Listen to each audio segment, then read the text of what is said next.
Y mencionamos en la primera enseñanza que en Éfeso se encontraba el famoso templo de Artemisa o Diana, ¿sí?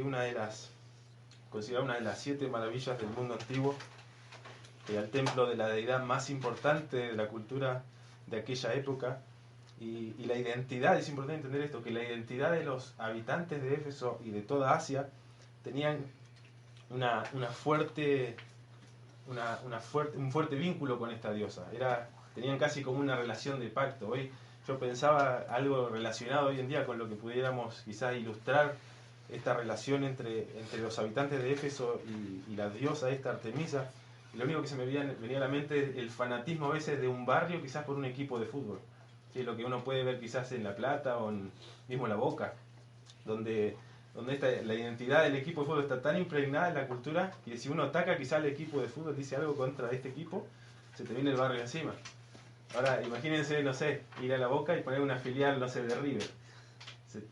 No dura ni 5 minutos, pero esto es lo que Pablo está haciendo, se está yendo a la capital del centro de la religión, del imperio, por así decirlo, sin considerar Roma, y está empezando a proclamar el evangelio, y esto produjo que muchos seguidores de esta diosa dejaran su religión, como Lucas relata en Hechos 19, y se le armó un problema bárbaro a Pablo.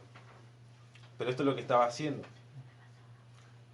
Un dato interesante además es que en aquella época los templos también funcionaban como bancos.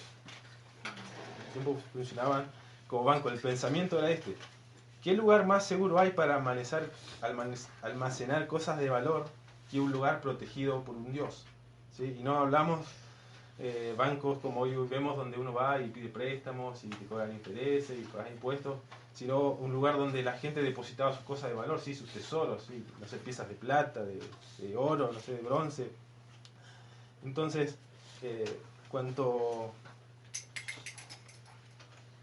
al ver esto, cuanto mayor entonces era la deidad que se encontraba en ese templo, por así decirlo, mayor era el templo, entonces la gente se sentía más protegida.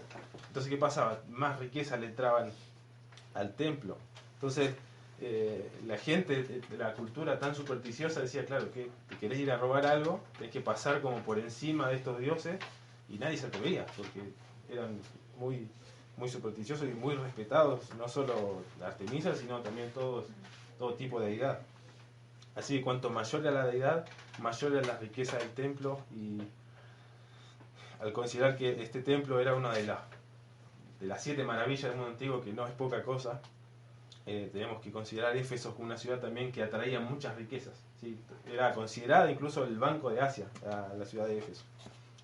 Así que no de extrañar entonces que Pablo estableciera su centro de operaciones, por así decirlo, en esta ciudad. Recordamos que fue la ciudad en la que más tiempo estuvo ministrando durante sus viajes misioneros. No fue que Pablo llegó de casualidad a Éfeso, él de casualidad llegó y dijo, bueno, voy a hacer algo acá. Recordamos al final de su segundo viaje misionero, después de estar en Atenas, en Corintios, se cuenta con Aquila y Priscila, viaja a Jerusalén, pasan por Éfeso, y seguramente Pablo llegó a Éfeso y quedó impactado con la grandeza de la ciudad, con sus riquezas, con todo el movimiento de gente. Tenía aproximadamente 250.000 habitantes la ciudad, casi como la ciudad de Neuquén. Entonces Pablo, claro, dijo, yo tengo que venir acá. ¿Qué hace Pablo? Se va a Jerusalén para las fiestas, y en su tercer viaje misionero recorre los lugares de Asia, confirma a los hermanos, confirma a las iglesias, pero se establece en Éfeso, y ahí pasa, como dice Lucas 19, que él estuvo 3 años ministrando en esa ciudad, comenzando en las sinagogas, luego en la escuela de uno llamado Tirano, y por espacio de 2 o 3 años él estuvo ahí enseñando. Así que fue algo estratégico de Pablo situarse en esta ciudad. Porque claramente, como vimos recién, esta era la ciudad capital de la provincia de Asia Menor. Era, como vimos, el centro postal, el centro comercial, económico, político. Estaba la sede del precónsul de Roma, ¿sí? Era el centro religioso del imperio. Todas estas cosas hacían que Pablo situara su atención entonces en esta ciudad. Así que si solamente pensáramos en el templo y la actividad religiosa, atraía a miles y miles de personas posiblemente cada semana, ni pensar del teatro, del estadio que contenía, de las olimpiadas que se hacían. El teatro tenía capacidad para 25.000 personas, medio estadio de fútbol. Cualquier estadio de hoy, no sé, el Monumental tiene 60.000, no sé, la mitad, un montón de personas. Así que estratégicamente Pablo entonces se establece en Éfeso por 3 años y desde allí continúa entonces expandiendo el Evangelio a toda Asia. Porque claro, ya sea que las personas sean atraídas o por el templo, o por el teatro, o por las Olimpiadas, o por asuntos de comunicación, o por viaje, o por comercio, las personas venían a Éfeso. Entonces Pablo utiliza eso y de esa forma alcanzar a más personas de las que él pudo haber alcanzado si él iba quizás ciudad por ciudad predicando el Evangelio. Y eso hace que Lucas nos diga en Hechos 19, luego de resumir un poco el ministerio de Pablo en Éfeso, nos dijo en el versículo 8 de que él estuvo en las sinagogas. En el versículo 9 nos dice: pero endureciéndose algunos y no creyendo, maldiciendo el camino delante de la multitud, se apartó Pablo de ellos y separó a los discípulos, discutiendo cada día en la escuela de uno llamado Tirano. El versículo 10 nos dice: y así continuó por espacio de 2 años, de manera que todos los que habitaban en Asia, sean judíos y griegos, oyeron la palabra del Señor Jesús. Claro, porque toda la gente venía de Éfeso, no solo de Asia, sino, recordamos que Apolo estuvo en Éfeso, Apolo era de Alejandría, era de Egipto, entonces era una ciudad clave, Éfeso. Entonces en esta ciudad convergían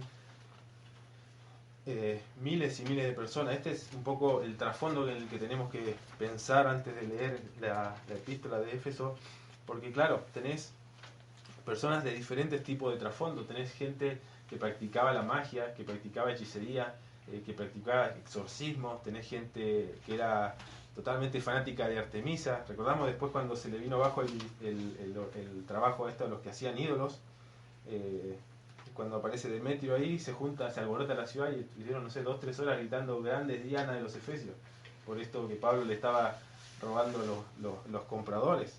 Así que tenías gente de ese tipo, tenías gente que también, no sé, se conocían al menos 50 deidades en la ciudad, en el templo, que se adoraban.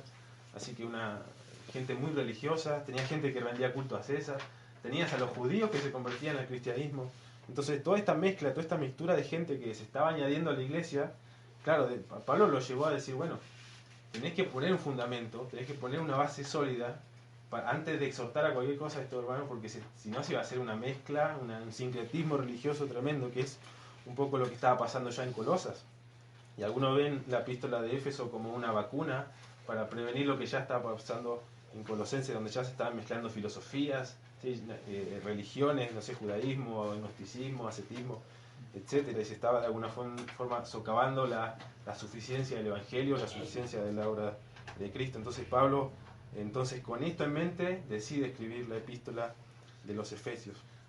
Ese es un poco el contexto que debemos tener en mente. A través de esta carta, entonces, Pablo lo que se propone, entonces, a la luz de esto, es dar a conocer el origen, la naturaleza de este nuevo pueblo, esta nueva familia, este templo espiritual que Dios ha creado, ¿sí? Que es la iglesia, del cual los creyentes en Éfeso, sean judíos, sean gentiles, sean griegos, sean romanos, formaban parte, ¿sí? Y todo esto lo hace Pablo con el propósito, entonces, de ir moldeando su nueva identidad como iglesia. ¿Sí? Eso lo vemos en los capítulos 1, 2 y 3 de Éfeso.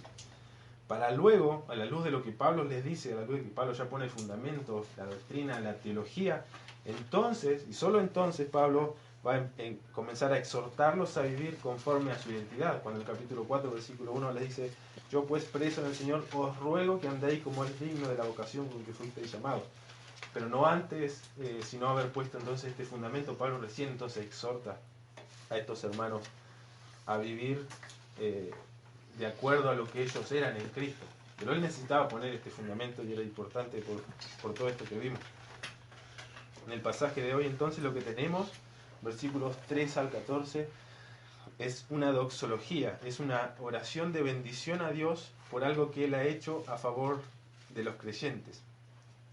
Eso es lo que tenemos acá. Pablo bendice a Dios por lo que él ha hecho con su pueblo. Y lo interesante de esta doxología es que Pablo bendice a Dios dándonos a su vez una descripción de Dios y de sus acciones. Si uno se pone a leer doxologías en el Antiguo Testamento se consisten en esto, en describir a Dios y describir lo que Él ha hecho por su pueblo, y como resultado alabarlo. Sí, esto nos presenta también un modelo de doxología a nosotros, un modelo de alabanza. ¿Sí? Bíblicamente la alabanza a Dios nunca debiera centrarse en lo que nosotros hacemos, o en lo que nosotros sentimos, o en lo que nosotros prometemos a Dios, sino bíblicamente, a la luz de este pasaje solamente, la alabanza bíblica debía centrarse entonces en lo que Dios ha hecho por su pueblo. Por eso le prestar, como decía Germán, atención a las letras, a lo que cantamos. Así que la alabanza bíblica, por naturaleza, es teológica, porque describe a Dios, describe su persona, describe también sus obras.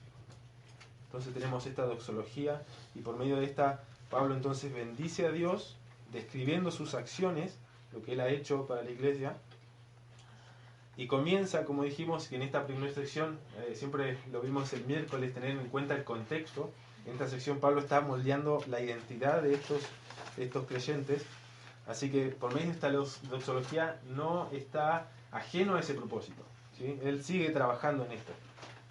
Él quiere trabajar en la identidad de estos creyentes como pueblo de Dios. Entonces él va a declarar, por ejemplo, que los creyentes en Éfeso son parte de un pueblo escogido, predestinado, adoptado por Dios por medio de una redención, con el propósito de ser reunidos en Cristo, y todo esto asegurado por el sello del Espíritu Santo. Esto es lo que Pablo nos dice en este pasaje. Pablo también nos aclara y nos dice que todas estas cosas se originan en Dios, se originan en su voluntad, según el puro afecto de su voluntad y para su gloria. El fin de todas estas cosas es entonces la gloria de Dios.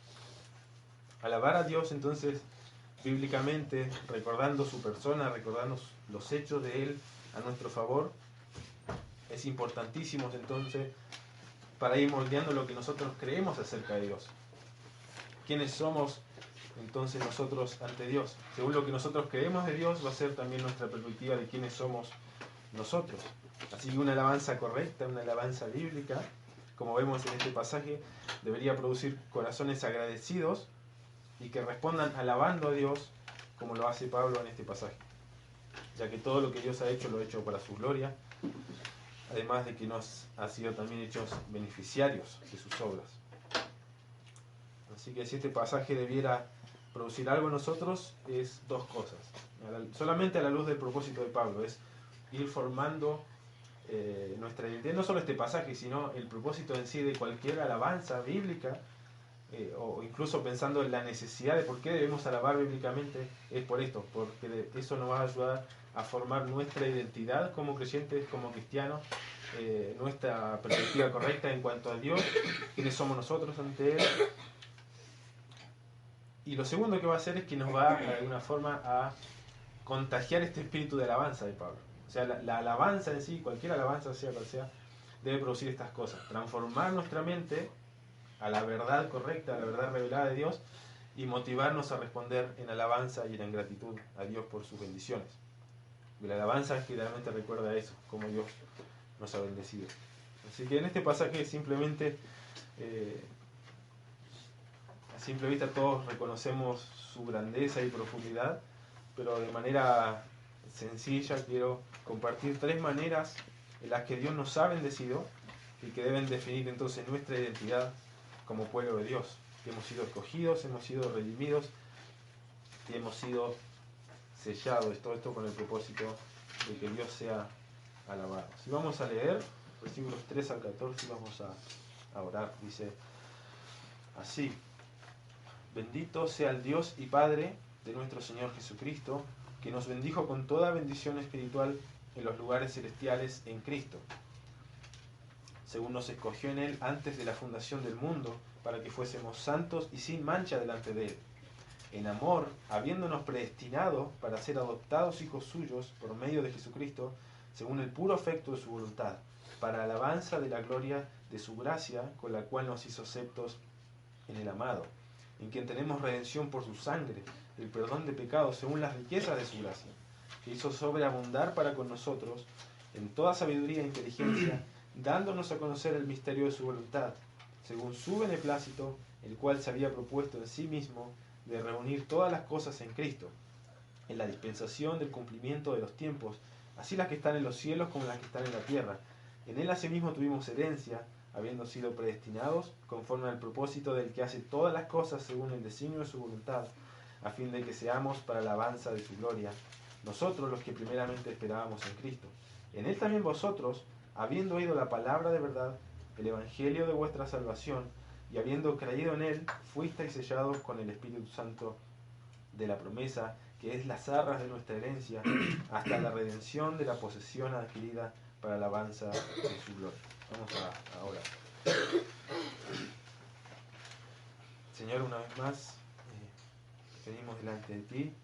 Señor, rogamos que nos limpies de toda maldad, perdones nuestros pecados, que bendigas tu palabra, que nos des entendimiento para entenderla y también para aplicarla a nuestra vida, para vivirla, para considerar estas cosas que Pablo nos dice acerca de ti, Señor, acerca de la redención, y que esto vaya moldeando nuestra identidad como creyentes y nos permita también vivir a la luz de esa identidad. Todo esto, Señor, para que tú seas alabado y bendecido por todo lo que eres, Señor. Rogamos una vez más que bendiga tu palabra en el nombre de Jesús. Amén.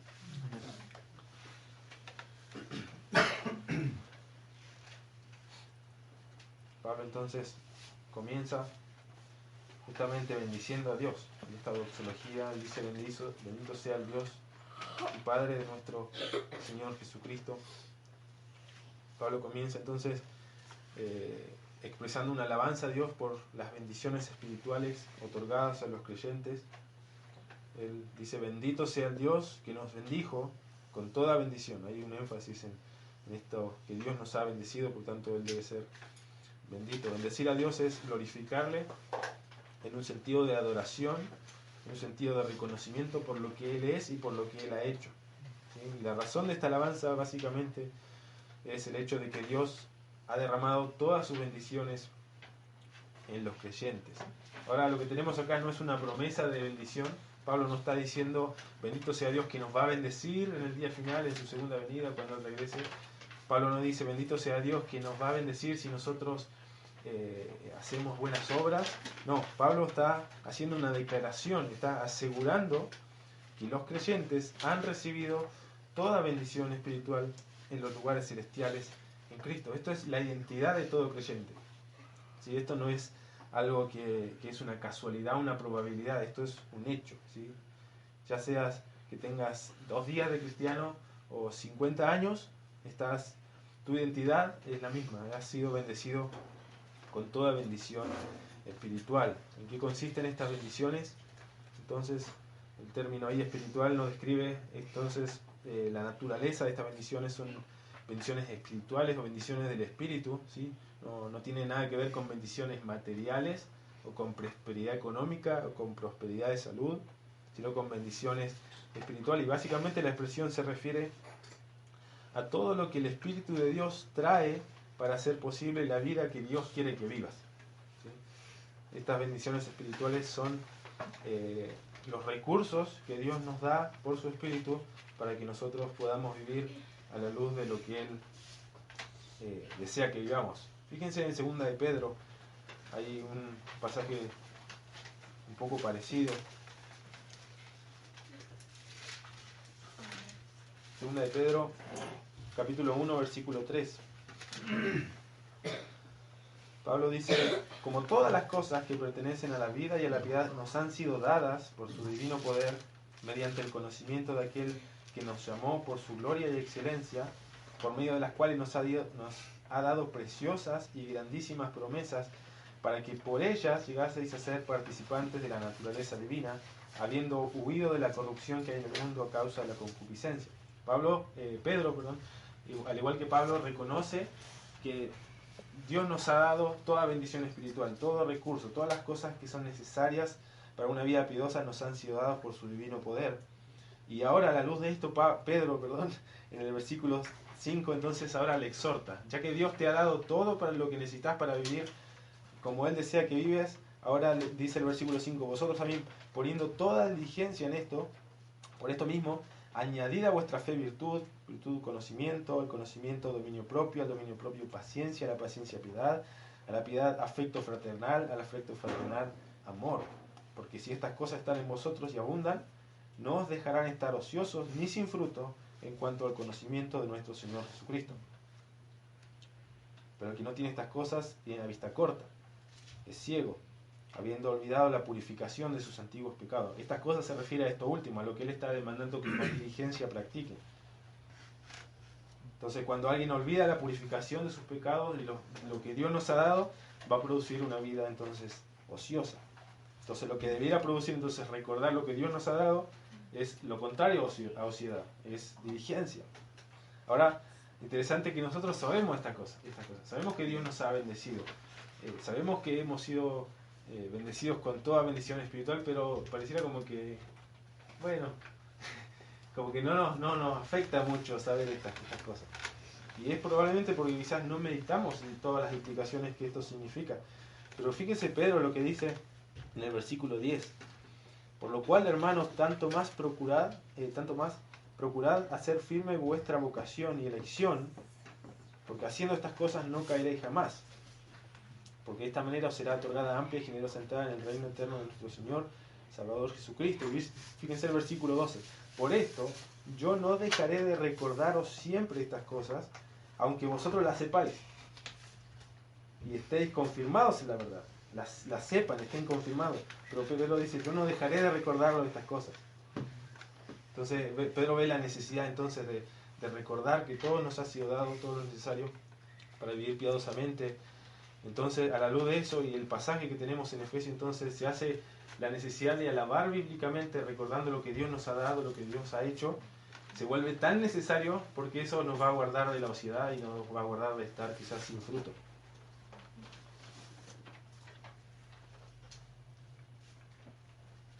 Entonces, todas estas bendiciones se refieren a todo lo que Dios provee por su Espíritu para hacer posible la vida que Dios quiere que vivamos.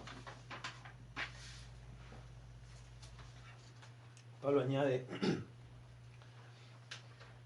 que todas estas bendiciones se encuentran en Cristo, ¿sí? Esta es una de las frases más importantes, no solo de este pasaje, sino de todo el Nuevo Testamento, incluso de la teología misma de Pablo.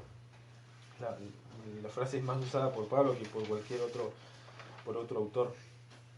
Ahora es difícil poder explicar la profundidad o la amplitud de lo que significa esta expresión, pero simplemente para hacerlo sencillo, debe ser entendida esta realidad de estar en Cristo como un sentido de unidad con Cristo. ¿Sí? Estar en Cristo significa estar unido a Cristo. Esa unión es una unión tan íntima, tan profunda, entre Cristo y su iglesia, que son ambos vistos como uno. ¿Sí? El resultado entonces es que los creyentes estamos tan unidos a Cristo que la mejor forma que encuentra Pablo para ilustrar esta verdad es la ilustración del cuerpo. ¿Sí? Somos miembros de su cuerpo. Más adelante Pablo va a decir en el capítulo 5, dice, porque nadie aborreció jamás a su propia carne, ¿sí? En relación al matrimonio viene hablando, sino que la sustenta y la cuida también como a Cristo y su iglesia. Como diciendo que nosotros somos, ¿cómo nos va a aborrecer Cristo a su propio cuerpo? Una cosa así, o nosotros mismos que somos miembros unos de los otros, esta unidad. Entonces es ilustrada por esta analogía del cuerpo. Jesús usa la analogía de la vid, dice, yo soy la vid, ustedes los pámpanos, pero no es que los pámpanos es algo diferente a la vid, son parte de la vid, forman parte de la vid. Pero es simplemente para ilustrar esta unidad vital, por así decirlo, entre Cristo, entre nosotros y Cristo, ya que separados de Cristo, separamos una rama de un árbol, quizá va a permanecer verde una semana, pero después se va a secar. Nos cortamos un dedo, obviamente ese dedo no va a funcionar separado del cuerpo. Entonces nos habla esto de la importancia de nuestra unidad, de nuestra unión con Cristo. Los cristianos somos miembros de Cristo, como dice Efesios 5:30, porque somos miembros de su cuerpo, de su carne y de sus huesos, y somos miembros también los unos de los otros. Cada creyente es miembro de Cristo y miembro o parte de otros hermanos. Efesios 4:25. Una de las razones por las cuales Pablo exhorta a no mentir, dice Efesios 4:25, por lo cual desechando toda la mentira, hablad verdad cada uno a su prójimo, porque somos miembros los unos de los otros. Interesante que la razón con la que Pablo exhorta es porque somos miembros. ¿Sí? Y estas dos verdades, sí, que somos miembros de Cristo, miembros de los creyentes, son de alguna forma de donde emergen todas las exhortaciones que Pablo hace en la carta a los Efesios. Todas las exhortaciones se pueden resumir en estos dos principios, en que somos miembros de Cristo, miembros los unos de los otros, por lo tanto eso debe afectar nuestra identidad y nuestro comportamiento, entonces, como creyente, que es lo que Pablo trata en capítulo 4, 5 y 6. Así que los creyentes hemos sido bendecidos con toda bendición espiritual gracias a nuestra unión con Cristo. Nuestra unión con Cristo nos permite el acceso, por así decirlo, a todas estas bendiciones que Dios ha derramado en su iglesia. Ahora, gracias a que estamos en Cristo, entonces tenemos acceso a estas cosas. Ahora, lamentablemente muchos autores, o al menos 2 o 3 comentaristas que leí, separan, no sé por qué separan las riquezas espirituales, todas estas bendiciones, como si fuera algo aparte de Cristo. Es como que yo simplemente, está Cristo, está las bendiciones por otro lado. Pero sinceramente pienso que Pablo nos está diciendo acá, y lo dice el pasaje, hemos sido bendecidos con toda bendición espiritual en los lugares celestiales en Cristo. Es en Cristo entonces donde se encuentran todas las bendiciones, todos los recursos, todas las riquezas que nosotros necesitamos para nuestra vida. De la misma forma, por eso dije que el contexto era importante, por cómo Pablo se expresa, de la misma forma en que los efesios de alguna forma guardaban sus cosas de valor, sus riquezas en el templo, como en una especie de banco, es que Dios entonces ha decidido esconder todas sus riquezas espirituales en Cristo, todas las riquezas de la sabiduría, del conocimiento, nos dice Colosenses, Dios las ha escondido en Cristo y también nos ha escondido a nosotros en Él. Fíjense Colosenses 2, capítulo 2, leer algunos versículos del 1 al 3, dice, quiero que sepáis cuán gran lucha sostengo por vosotros, por los que están en la Odisea y por todos los que nunca han visto mi rostro, para que sean consolados sus corazones, unidos en amor, hasta alcanzar todas las riquezas del pleno entendimiento, a fin de conocer el misterio de Dios, el Padre y de Cristo, en quien están escondidos todos los tesoros de la sabiduría y del conocimiento. Ahora, para alguien que vivía en esa zona, obviamente se le iba a venir a la imagen, y claro, el templo se guardan riquezas, cosas de valor. Ahora Pablo está diciendo, en Cristo han sido escondidas todas estas cosas. Versículo 8. Mirad que nadie os engañe por medio de filosofías y huecas sutilezas, según las tradiciones de los hombres, conforme a los rudimientos del mundo, y no según Cristo, porque en él habita corporalmente toda la plenitud de la deidad, y vosotros estáis completos en él. Capítulo 3, versículo 1. Si pues habéis resucitado con Cristo, buscad las cosas de arriba, donde está Cristo sentado a la diestra de Dios, donde están todas estas bendiciones espirituales. Poned la mira en las cosas de arriba, no en las de la tierra, porque habéis muerto y vuestra vida está escondida con Cristo en Dios. Así que Dios ha escondido todas sus riquezas en Cristo y se nos dice que nosotros hemos sido escondidos juntamente con Cristo y que no necesitamos otra cosa. No necesitamos filosofías modernas, ni pragmatismo religioso, ni 3 pasos para una vida abundante. Necesitamos conocer a Cristo, necesitamos conocer su palabra, necesitamos meditar, como hace Pablo, en las verdades del Evangelio de la redención. Y que eso, nuestra unión con Cristo, o practicar Juan 15, el permanecer en mí, y yo en vosotros, y daréis mucho fruto. Separado de mí, nada podéis hacer. Entonces, hemos sido bendecidos con toda bendición espiritual. Y la pregunta es, ¿de qué manera yo me apropio de estas bendiciones espirituales? Entonces, y la respuesta es, me apropio de Cristo. Cristo es mi riqueza espiritual. ¿Sí? De la misma forma, pensaba en cómo cuando Dios le dice a Josué, en el capítulo 1, versículo 3, le dice, yo os he entregado, como lo había dicho a Moisés, todo lugar que pisare la planta de vuestros pies. Yo le había entregado toda la tierra al pueblo de Israel. Ahora, hubiera sido ilógico que Josué se hubiera puesto, Señor, te pido que nos bendigas, que nos des la tierra. Dios ya le había entregado la tierra. ¿Qué tenían que hacer ellos? Ir y tomar posesión de la tierra. Dios nos ha bendecido con toda bendición espiritual y nosotros tenemos que apropiarnos de esas bendiciones espirituales. Y la pregunta, ¿cómo yo me apropio de eso? Apropiándome entonces de Cristo. Y lo único que se me viene a la mente es Juan 15, en cuanto a nuestra unión con Cristo, permanecer en mí. Dice, si vosotros permanecéis en mí, mis palabras en vosotros, entonces seréis verdaderamente mis discípulos, daréis frutos. Y habla también incluso de una promesa en cuanto a la respuesta a nuestras oraciones. Pero ese es el gran desafío de nuestra unión con Cristo. Sabemos que estamos unidos a Cristo, sabemos que hemos sido bendecidos con toda bendición espiritual, y eso nos desafía porque nos va a demandar un esfuerzo. Dios ya nos ha dado todo, y como dice Pablo a los filipenses, ahora esforzaos con temor y temblor, ocupaos en vuestra salvación con temor y temblor. ¿Sí? No porque nosotros debamos ganarnos algo, sino que Dios ya nos dio todo. Entonces nosotros, al igual que José, debemos apropiarnos de lo que Dios nos ha dado en Cristo. Y estar unido en Cristo, permanecer en Cristo, practicar una vida de unión cotidiana con Cristo de manera práctica, estudiando su palabra, meditando como vimos el miércoles, ¿sí? Memorizándola, va a demandar un esfuerzo de nuestra parte, pero si no lo hacemos, no podemos esperar dar fruto. ¿Sí? El imperativo ahí es permanecer en mí, no el dar fruto. ¿Sí? Yo permanezco en Cristo y el fruto es un fruto, es un resultado. ¿Sí? Pero no, muchas veces nosotros lo que hacemos, buscamos el fruto, buscamos dar fruto y no buscamos permanecer en Cristo. Buscamos dar fruto sin permanecer en su palabra, pero el fruto y la palabra son cosas que van fuertemente de la mano. Efesios 1:3 no tendrá ningún valor espiritual para nuestras vidas, para nuestras almas, si nuestra vida diaria no buscamos de manera práctica apropiarnos de Cristo por medio de su palabra, como bien decía recién. Ese entonces es nuestro desafío a la luz de este versículo. La conclusión entonces es que Dios es alabado porque nos ha unido a Cristo, en quien hemos sido bendecidos con todo lo que necesitamos para vivir una vida que le glorifique. ¿Sí? Y a la luz de esta realidad entonces deberíamos procurar entonces vivir cada día, apropiándonos de Cristo por medio de su palabra. Dios nos ha dado su palabra, nos ha dado la iglesia, nos ha dado predicadores, maestros, todo lo que necesitamos, nos ha dado su espíritu, y ahora nos toca a nosotros entonces vivir, ¿sí? Apropiándonos de esas cosas.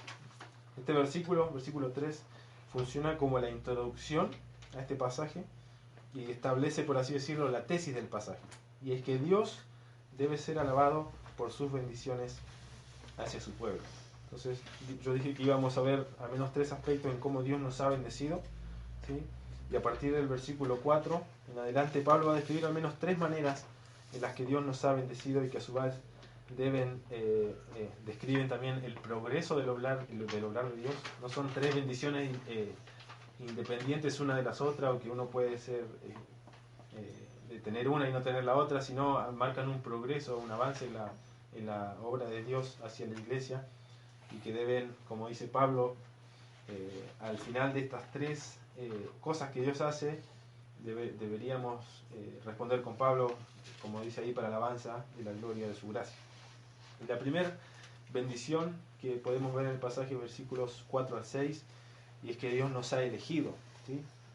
Dice, según nos escogió en Él antes de la fundación del mundo, para que fuésemos santos y sin mancha delante de Él, en amor, habiéndonos predestinados para ser adoptados hijos suyos, por medio de Jesucristo, según el puro afecto de su voluntad, para alabanza de la gloria de su gracia, con la cual nos hizo aceptos en el amado. Pablo dice, según nos escogió en Él antes de la fundación del mundo. Ahora, importante entender que Pablo, el propósito de Pablo no es enseñar una teología en cuanto a la elección, ¿sí? Él no está enseñando esto. Él no está enseñando qué significa la elección en toda su amplitud, ni qué significa la predestinación. Él simplemente está haciendo una declaración. Dios te escogió, Dios te predestinó, Dios te adoptó para su gloria. El propósito de Pablo es fundar estas verdades. Él no está ni tratando de persuadir a la gente para que crea esto. Él dice, Dios te escogió, lo creas o no lo creas, Dios te escogió, te predestinó, y todo esto para la alabanza de su gloria. Y el hecho de que Él nos haya escogido antes de la fundación del mundo, podemos al menos hacer 2 observaciones. La primera es que la iniciativa de nuestra salvación se originó en la voluntad de Dios al escogernos, ¿sí? La iniciativa surge en Dios porque fue antes de la fundación del mundo, cuando nosotros no teníamos voluntad. Y la segunda es que esta elección no se basó en un mérito nuestro, ¿sí? porque todavía no he hecho ni lo bueno ni lo malo, como dice Pablo en Romanos 9, creo, que Dios entonces ha decidido elegirnos, así que no es con una elección en base a méritos, sino en base entonces a su gracia, que es lo opuesto a algo meritorio. Y nos eligió antes de la fundación del mundo. Así que Dios da el primer paso, Dios toma la iniciativa. ¿Sí? Esto es algo totalmente reconocible en toda la Escritura. En el Antiguo Testamento Dios escogió a Abraham, Dios escogió a Israel, Dios escogió a Moisés, Dios escogió a Jacob y no a Esaú, por ejemplo, etc. Dios escogía profetas, Dios escogía reyes. En el Nuevo Testamento Dios escoge a Cristo escoge a sus discípulos. ¿Sí? Juan 15 le dice: no me escogiste vosotros a mí, sino que yo os elegí a vosotros. Así que la iniciativa siempre está en Dios, es en base a su gracia, no en base a nuestros méritos, porque más adelante Pablo va a decir: porque por gracia sois salvos, por medio de la fe y no por obras, para que nadie se gloríe. Y también es importante entender que siempre que Dios ha elegido a alguien, lo ha hecho con el propósito de que ese alguien haga algo. ¿Sí? Entonces a veces es fácil quizás jactarse: sí, soy escogido, soy predestinado, pero no vivimos conforme al propósito de por qué Dios nos escogió. Y ahí dice que nos escogió para que fuésemos santos y sin mancha delante de Él. Así que este pasaje menciona al menos 3 propósitos por los cuales Dios nos escogió. ¿Sí? El primero es para ser santos, el segundo es para ser adoptados, y el tercero es para su gloria, para la alabanza de su gloria. Él nos escogió entonces para que fuésemos santos y sin mancha delante de Él. El Padre otra vez no nos elige en base a méritos, no nos elige porque éramos santos, sino para que seamos santos. No nos elige por nuestras buenas obras, sino como dice Efesios 2, 10, ¿sí? Somos creados o elegidos para buenas obras. Así que toda persona que está en Cristo, que está unida a Cristo, que ha creído en el Evangelio, que se ha arrepentido de sus pecados,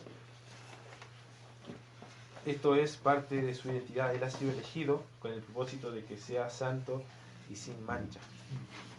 Así que toda persona que realmente está en Cristo, que realmente está practicando una unidad práctica con Cristo, como lo describe Juan 15, va a evidenciar frutos. ¿Sí? Es algo que se va a hacer evidente. ¿Sí? El árbol bueno va a dar frutos buenos, el árbol malo va a dar frutos malos, dice en Mateo. En 2 Corintios 5:17, de modo que si alguno está en Cristo, nueva criatura es. Las cosas viejas pasaron, y aquí todas son hechas nuevas. Así que hemos sido creados en Cristo para buenas obras, las cuales ahora debemos andar, como ya vimos ahí en Efesios 2:10. Así que Dios no nos salva por nuestras obras, nos salva para andar en buenas obras, que se deben evidenciar en un andar santo y sin mancha. Así que esta lección tiene un propósito, y si decimos ser un pueblo escogido por Dios, debemos entonces evidenciar el propósito con el cual Dios nos escogió, que es un andar en santidad, y esta santidad es imposible sin un andar práctico en nuestra unión con Cristo. ¿Sí? Separados de mí, otra vez Jesús dijo: nada podéis hacer. Los animo a que puedan después leer esos versículos, Juan 15, del 1 al 8. Así que Dios nos elige para ser santos, Dios nos elige también para ser adoptados.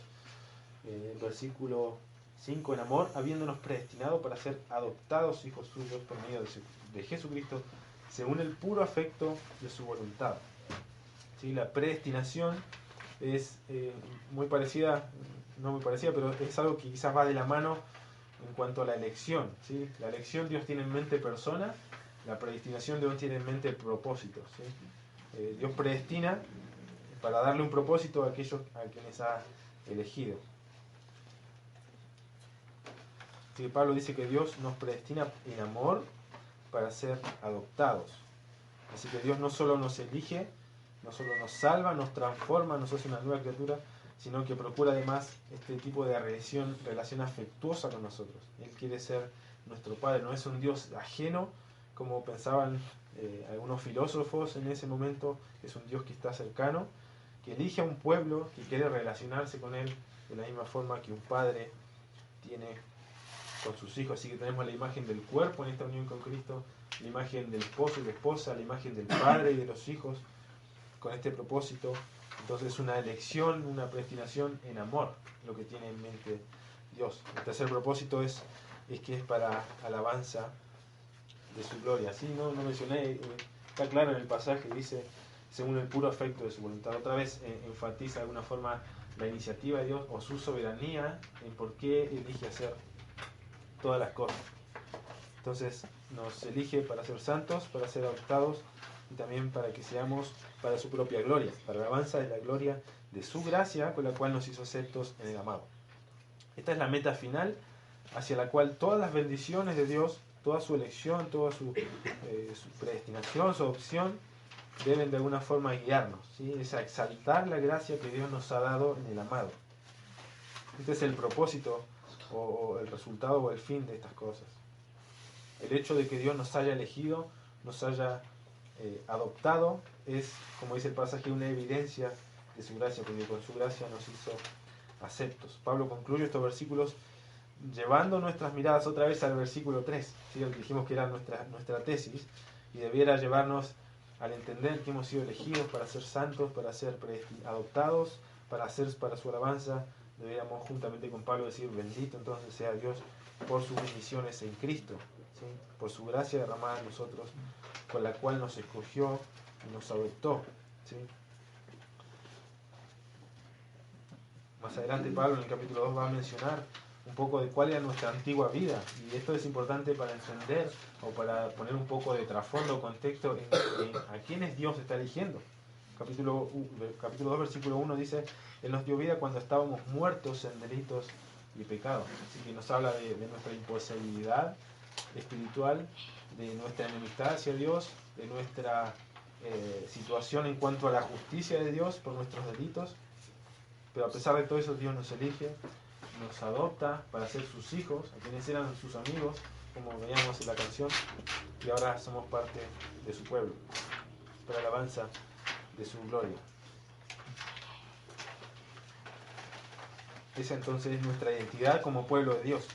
Este es uno de los aspectos en cómo Dios nos ha bendecido. Somos escogidos, predestinados y adoptados, y esto debería llevarnos a reconocer y alabar la gracia de Dios en nuestras vidas, ¿sí? Porque todo esto es para la alabanza de la gloria de su gracia.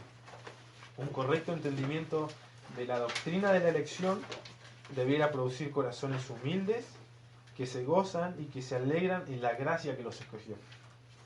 Si esta doctrina o el entendimiento de estas cosas produce algo contrario a humildad, entonces estamos malentendiendo esta enseñanza. Porque estábamos muertos y Él nos dio vida. Así que Dios nos ha bendecido al elegirnos para ser santos, para ser adoptados, y también nos ha bendecido al redimirnos. Y esto también debe ser motivo de nuestra alabanza, versículos 7 al 12.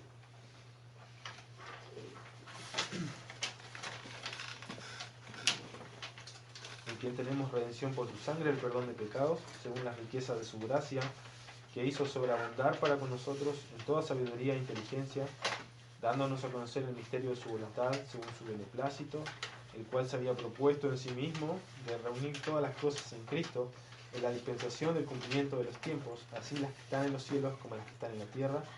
En él asimismo tuvimos herencia, habiendo sido predestinados conforme al propósito del que hace todas las cosas según el designio de su voluntad, a fin de que seamos para la alabanza de su gloria, nosotros los que primeramente esperamos en Cristo.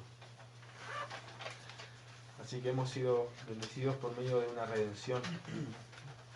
El concepto de redención era un concepto muy común en el contexto en el que Pablo escribe. Generalmente se empleaba para referirse al acto de una persona cuando ésta pagaba un precio, un rescate, para asegurar la liberación de otra persona, ya sea un esclavo o ya sea un prisionero de guerra.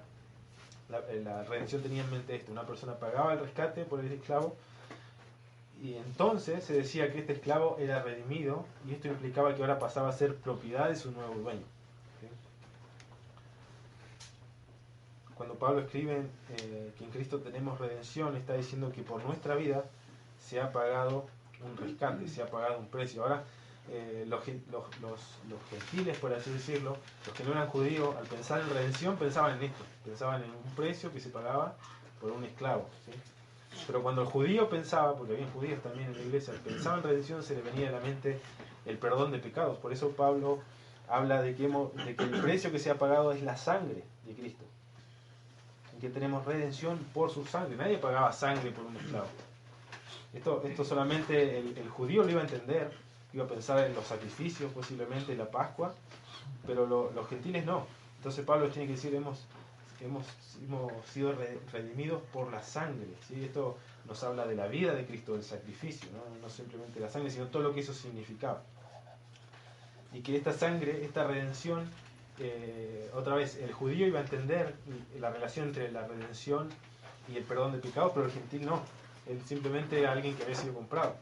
Pero Pablo aclara, dice, hemos sido redimidos por su sangre, por un sacrificio, para obtener el perdón de pecados según las riquezas de su gracia. Ya no según riquezas terrenales, según oro, plata, ni monedas, sino según las riquezas de su gracia. Así que estas cosas las tienen en mente estas personas, y Pablo entonces tiene que aclarar, ¿sí?, que es un rescate, que tiene en cuenta un sacrificio, que tiene en cuenta un perdón de pecados. Entonces Cristo da su vida en sacrificio al Padre para que pudiéramos ser liberados del pecado y hacernos sus hijos, ¿sí? Por más que Dios nos haya elegido, nos haya predestinado, haya decidido adoptarnos como hijos, todo esto no era posible si Él no nos redimía, ¿sí?, si Él no pagaba un precio. Por eso Cristo dijo en Marcos 10:45, el Hijo del Hombre no vino para ser servido, sino para servir y dar su vida en rescate, en redención por mucho. Ese era el precio que se estaba pagando.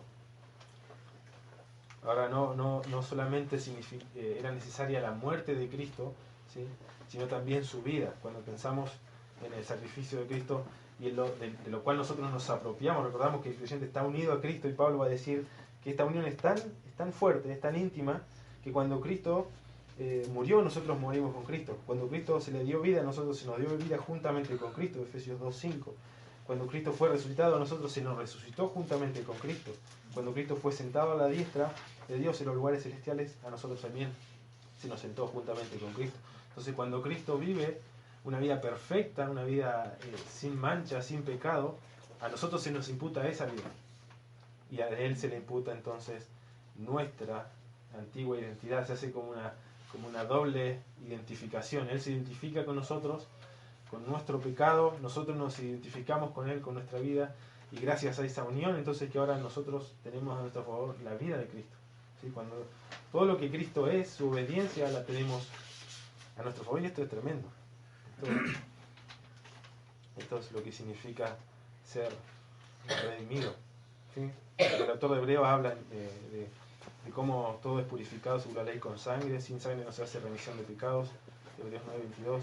Por eso Pablo habla de que tenemos redención en su sangre, el perdón de pecados según las riquezas de su gracia, que hizo sobreabundar.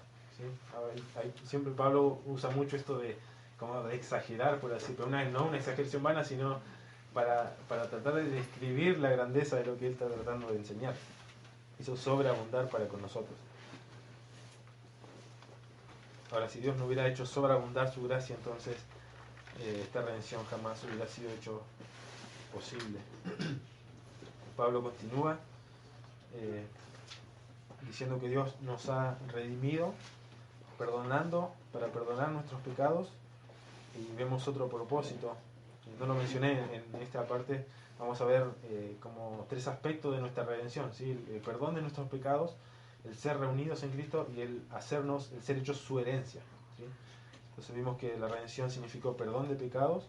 La redención significa también que hemos sido redimidos con un propósito, y este propósito es ser reunidos en Cristo bajo la autoridad de Cristo. Ahora, este es uno de estos versículos, versículos 9 al 10, 9 y 10, uno de los versículos esos difíciles de entender de Pablo, dada su profundidad o la complejidad del pensamiento de Pablo. Fíjense lo que dice que hizo sobreabundar para con nosotros en toda sabiduría e inteligencia, dándonos a conocer el misterio de su voluntad, según su beneplácito, el cual se había propuesto en sí mismo, de reunir todas las cosas en Cristo, en la dispensación del cumplimiento de los tiempos, así las que están en los cielos como las que están en la tierra. ¿Qué está diciendo Pablo? Tremendo. Pero simplemente Pablo está diciendo, vamos a ir por parte. Dice, dándonos a conocer el misterio de su voluntad. Pablo nos dice que Dios nos da a conocer el misterio, ¿sí? Algo que nos habla de algo que había estado oculto, pero que ahora es dado a conocer, simplemente significa eso. Ahora está, lo vuelvo a decir en el capítulo 3, en el versículo 5, misterio que en otras generaciones no se dio a conocer a los hijos de los hombres, como ahora es revelado a sus santos apóstoles y profetas por el Espíritu. Y él va a describir de qué se trata este misterio. ¿Cuál es este misterio? El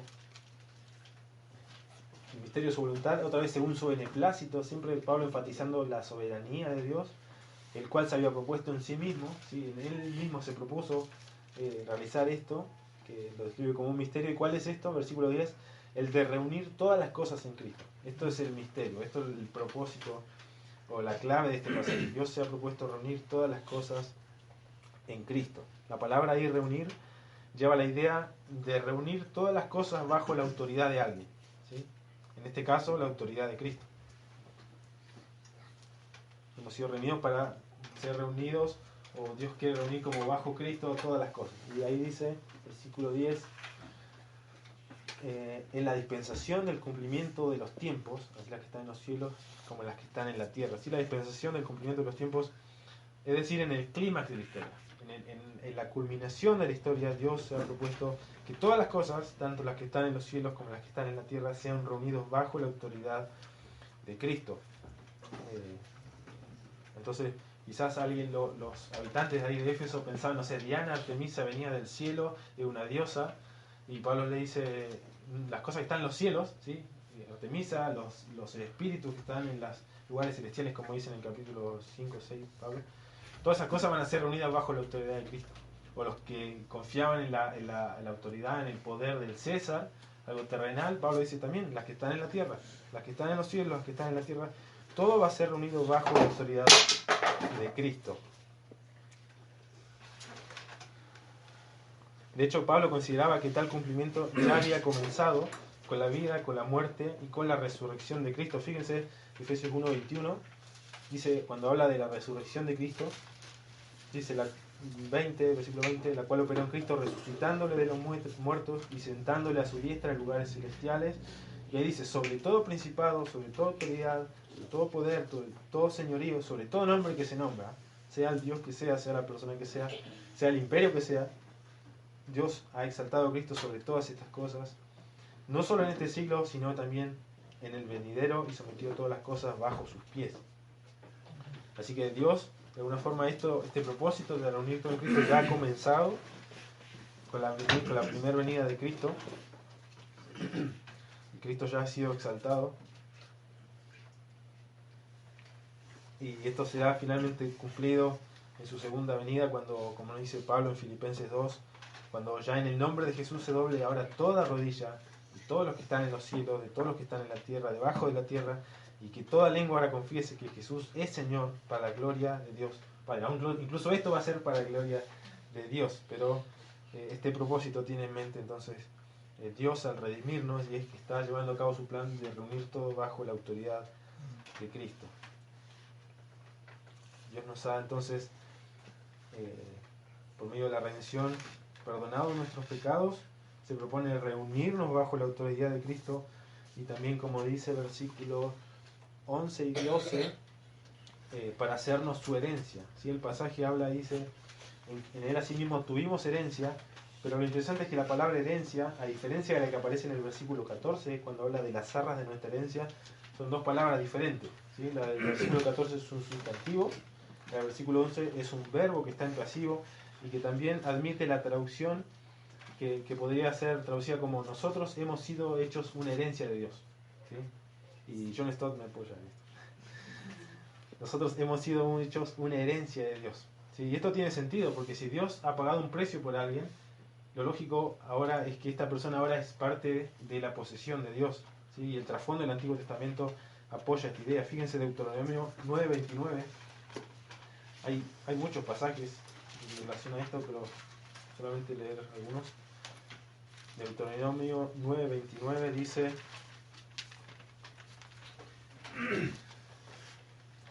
y ellos son tu pueblo, tu heredad, que sacaste con gran poder y con tu brazo extendido. Cuando Él los redime de Egipto, entonces el pueblo de Dios pasa a ser pueblo de Dios. Deuteronomio 4:20, los que quieran anotar, Salmo 33, Salmo 33, 12, voy a leerlo rapidito.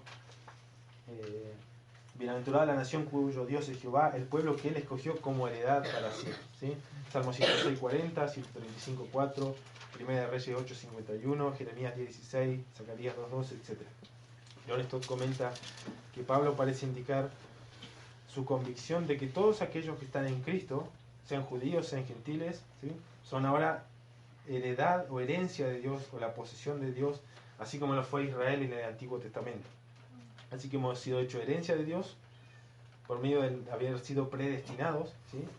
Dice, en él así tuvimos herencia o fuimos hechos una herencia habiendo sido predestinados, ¿sí? Esto Pablo nos dice que descansa entonces en la voluntad de Dios,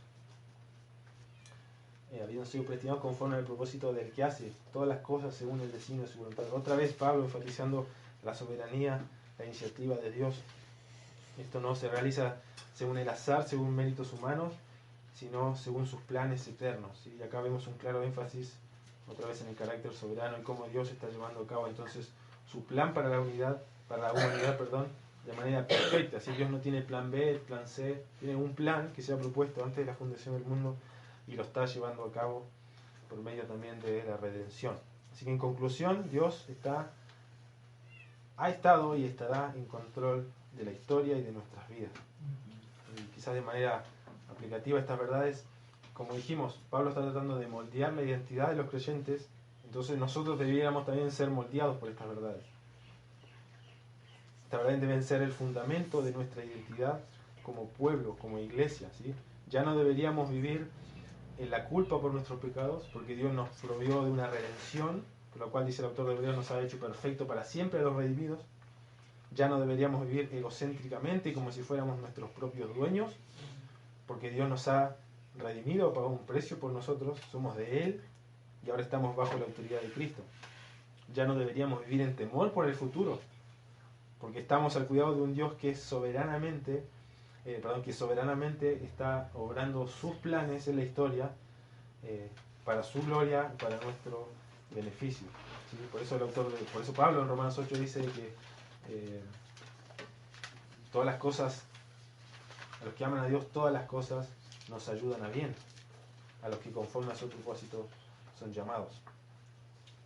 Así que esto debe moldear nuestra identidad de quién somos y cómo debemos vivir. Dios nos ha bendecido entonces con todas estas bendiciones y al recordarlas, buscamos que nuestra identidad sea moldeada mientras que respondemos junto con Pablo en alabanza por lo que Dios ha hecho. ¿Sí? Y finalmente Dios nos ha escogido, nos ha redimido, nos ha reunido en Cristo, tanto judíos como gentiles, que ahora somos esta nueva humanidad redimida que existe para alabar y exaltar la gloria de Dios.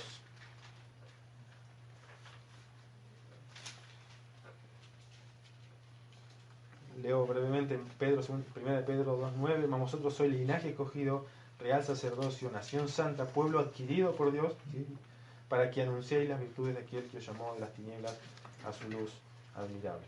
Así que hemos sido elegidos, hemos sido redimidos. Y lo tercero que vemos es que hemos sido sellados por su Espíritu.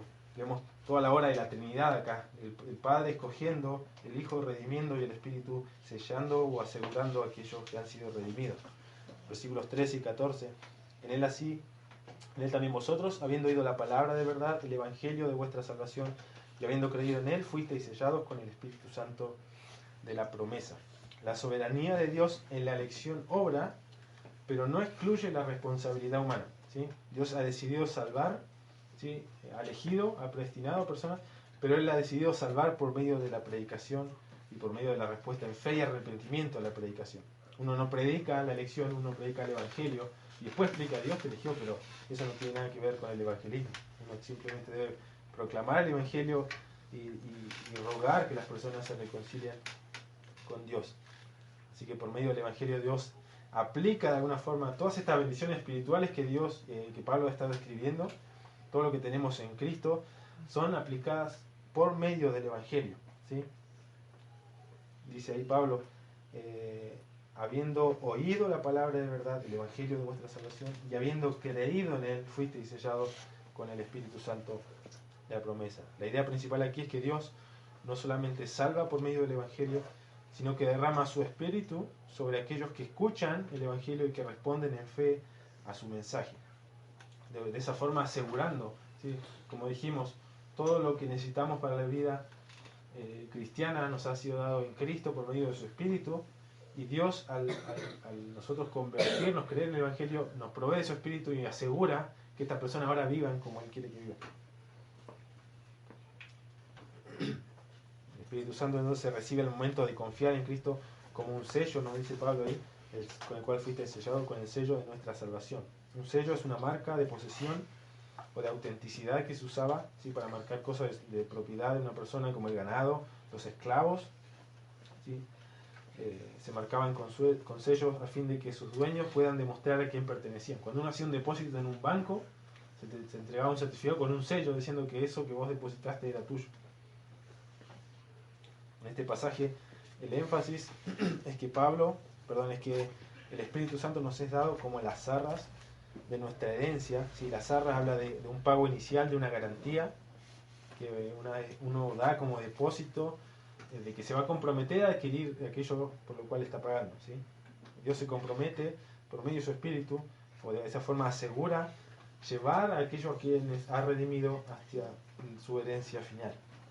El Espíritu Santo nos es dado como un pago inicial hasta que Dios entonces redima por completo a su posesión adquirida, dice ahí versículo 14, que es la zarra de nuestra herencia hasta la redención de la posesión adquirida. La posesión adquirida somos nosotros, aquellos que Dios adquirió por medio de la redención.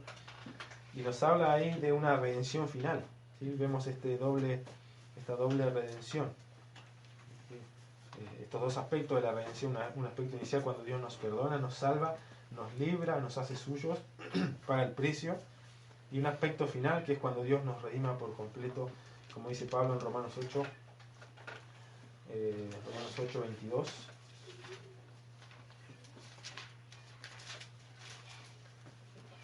Dice, porque sabemos que toda la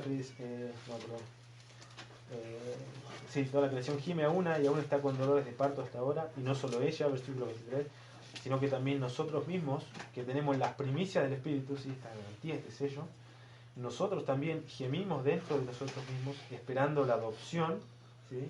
Así que la adopción también tiene dos aspectos, algo que esperamos, y dice la redención de nuestro cuerpo. Así que hemos sido redimidos, pero también vamos a ser redimidos de manera final.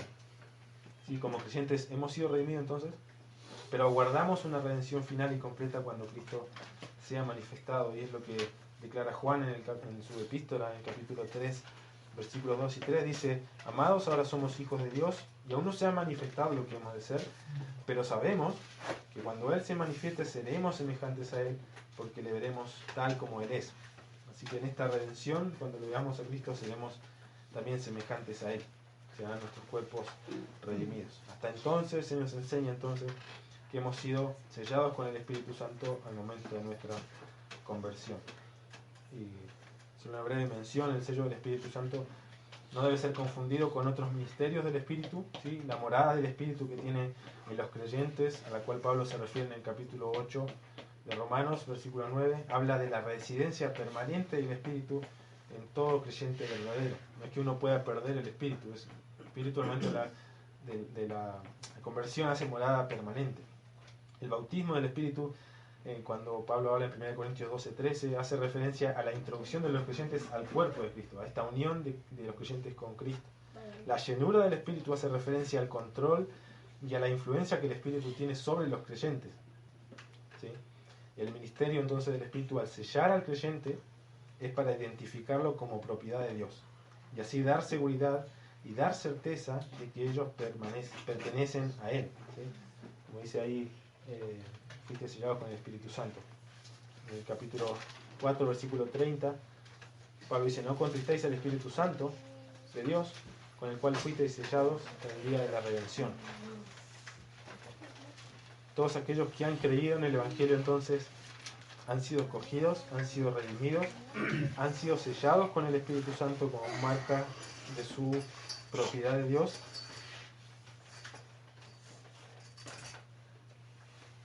Y como una evidencia de su salvación. El pastor Dardo Leandi hace unos días declaró en sus redes sociales, él dijo, la seguridad de salvación, y tiene mucho que ver con esto, la da el Espíritu Santo, la confirma el andar en santidad y la certifica la Iglesia de Cristo. La seguridad de salvación la da el Espíritu Santo, la confirma el andar en santidad y lo certifica la Iglesia de Cristo. Así que nadie que diga ser salvo puede carecer de alguna de estas tres cosas, porque la seguridad, obviamente, debe tener seguridad propia de salvación. ¿Sí? Pablo dice, el Espíritu da testimonio en nuestro espíritu de que somos hijos de Dios, pero esto debe ser confirmado con un andar en santidad, porque los que viven según acá no pueden agradar a Dios, y se nos manda a vivir según el Espíritu. En Gálatas nos dice, si vivimos por el Espíritu, andemos también por el Espíritu, y describe ahí los frutos que el Espíritu debe evidenciar en nuestra vida. Pero también esto debe ser certificado por una iglesia, por un grupo de hermanos que hoy nos observe nuestra conducta y de alguna forma verifique que estamos evidenciando frutos de un creyente. Que es lo que Pablo dice en el versículo 15 del capítulo 1 de Efesios. Dice, por esta causa yo habiendo oído de vuestra fe y de vuestro amor para con todos los santos, él reconoció los frutos y de alguna forma certificó de que el Espíritu Santo estaba en ellos. ¿Sí? Ya para concluir, estos son entonces los tres aspectos en cómo Dios nos ha bendecido. Él nos ha escogido, nos ha redimido, nos ha sellado, y esto debiera entonces, a la luz de lo que hemos mencionado, producir dos cosas en nosotros. Primero, es que estas verdades deben inculcarse en nuestro corazón. Deberíamos traerlas, hacer un ejercicio de traerlas, como dice Pedro, no dejaré de recordarlo siempre estas cosas, de traerlas a la memoria, meditar en ellas, cantar en ellas, y de esa forma que nuestra vida sean como edificados sobre esas verdades. Y nuestra identidad o nuestra perspectiva de quién es Dios sea afectada por esas verdades, y nuestra identidad entonces pueda ser transformada también conforme a qué es lo que creemos acerca de Dios y de lo que Él ha hecho. Y lo segundo que debe hacer entonces es contagiarnos junto con Pablo y ser llevados a responder junto con Él en alabanza a Dios y decir, bendito entonces sea Dios, el Padre, el Dios y Padre de nuestro Señor Jesucristo, que nos bendijo con toda bendición espiritual. Una canción de Sovereign Grace dice, venid, glorificad a Dios, el Padre del Señor. Esta canción está, luego de que estudié el pasaje, me di cuenta que la canción está basada en este pasaje, Efesios 1, 3 al 14. Venid, glorificad a Dios, el Padre del Señor. En Cristo Él nos derramó su eterna bendición. Sin manchas, puros en su luz, nos destinó a ser sus hijos adoptados por la sangre de Jesús. Venid, glorificad a Dios, que en Cristo gracia da. Lavadas nuestras culpas son, tenemos redención. Y en Él Dios ya nos reveló su eterna voluntad, que sea Cristo el Señor, su plan se cumplirá. Venid, glorificad a Dios, creyentes del Señor. El sello de su Espíritu, por fe tenemos hoy.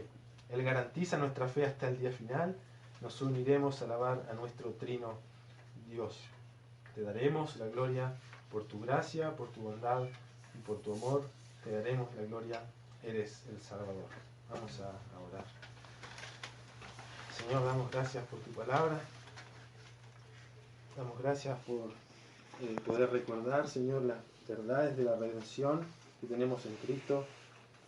Por recordar tus obras, Señor, al escogernos, al predestinarnos, al adoptarnos, conforme a las riquezas de tu gracia, al redimirnos, perdonando nuestros pecados, conforme también a las riquezas de tu gracia, al someternos en la autoridad de Cristo, al hacernos tu herencia, tu posesión, la cual tú cuidas, Señor, de manera poderosa y soberana, y al también, Señor, sellarnos con tu Espíritu, asegurando nuestra redención final, proveyendo también por medio de tu Espíritu todo lo que necesitamos para nuestra vida, Señor, todo lo que necesitamos para vivir de manera digna y piadosamente nos han sido dadas, Señor, por tu divino poder, y rogamos que estas verdades no estén ausentes en nosotros y que nos guarde, Señor, de estar ociosos, Señor, en cuanto a nuestra manera de vivir. Te damos gracias por tu palabra otra vez y queremos, Señor, responder en alabanza y en bendición a ti por todo lo que has hecho. Señor, te alabamos en el nombre de Jesús. Amén.